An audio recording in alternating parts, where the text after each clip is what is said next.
আসসালামু আলাইকুম এভরিওয়ান, কেমন আছেন সবাই? আলহামদুলিল্লাহ ভালো আছি। ইদানিং ইচ্ছা করে খুব কম কথা বলি। আপনাদেরও কি তাই ইচ্ছা করে? তবে আমার কাছে মনে হয় এখনকার যুগে সবাই আমরা যান্ত্রিক হয়ে যাচ্ছি। মানে কেউ বের হই না, কেউ কারোর সাথে কথা বলি না।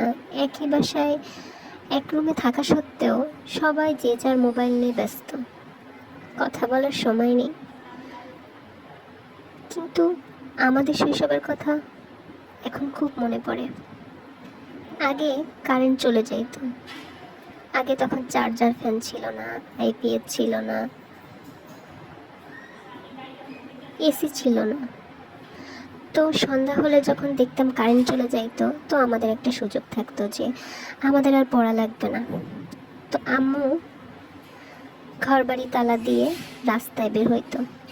আশেপাশের কাকিরা, কত আন্টিরা, প্রতিবেশীরা, নিজেদের চাচিরা সবাই বের হইতো, কত গল্প করতো। আর ওই টাইমে আমরা যারা বাচ্চা কাচ্চা ছিলাম সবাই ইচ্ছা মতো খেলা শুরু করতাম। খেলতে খেলতে হাতে পায়ে ধুলা লাগায় ফেলতাম, কেউ কিচ্ছু বলতো না। বাট এই দিনগুলা এখন আর বাচ্চাদের পাওয়া যায় না। আমার বাচ্চাকেও আমি সেই শৈশব দিতে পারি না। এখন একটু ফাঁকা হলেই তারা মোবাইল চায়, মোবাইলে খেলা করতে চায়। কিন্তু এটা কি শৈশব? ইদানিং আমার কারোর সাথে কথা বলতে ইচ্ছা করে না।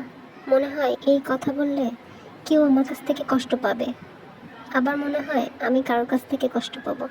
মানে যখন অতিরিক্ত কথা বলি তখন কিছু কিছু মানুষ আছে এমন ঠেস মেরে মেরে কথা বলে, মানে তারা মনে করে যে ঠেস মেরে কথা বললে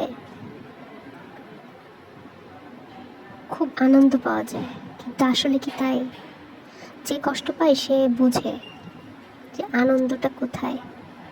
কাউকে কষ্ট দিয়ে কখনো আনন্দ পাওয়া যায় না। আবার মাঝে মাঝে মনে হয় আমি অতিরিক্ত কথা বললে কাউকে মনে হয় কষ্ট দিয়ে ফেললাম, মনের অজান্তে সে কষ্ট পেয়ে যায়। বাট আমি তাকে কষ্ট দিতে চাইনি, এরকমও মনে হয়। তাই আমার কাছে মনে হয় এভাবে চুপ থাকাই ভালো। আর এখন ফ্রি থাকলে খালি মাথায় ঘুরে কখন পেজে কি রিলস দিব, কোথায় ভয়েস দিব, কি করব, এসব চিন্তা ভাবনা মাথায় ঘুরে। আপনাদেরও কি পেজ খোলার পরে এরকম মনে হয়? তবে মানুষের সাথে কথা না বলে এইভাবে রিলস বানায় ভয়েস দিয়ে কথা বলেও শান্তি। অ্যাটলিস্ট নিজের দোষ ধরা পড়বে না। মানে অতিরিক্ত কথা বললে খালি এই খোঁচা দিচ্ছে, ও খোঁচা দিচ্ছে, আমি খোঁচা দিচ্ছি, আমি কষ্ট পাচ্ছি, সে কষ্ট পাচ্ছে, এরকম খুব বেশি হয়। কম কথা বলার উপকারিতা এত, সেটা বলা মানে বলা যাবে না আর কি।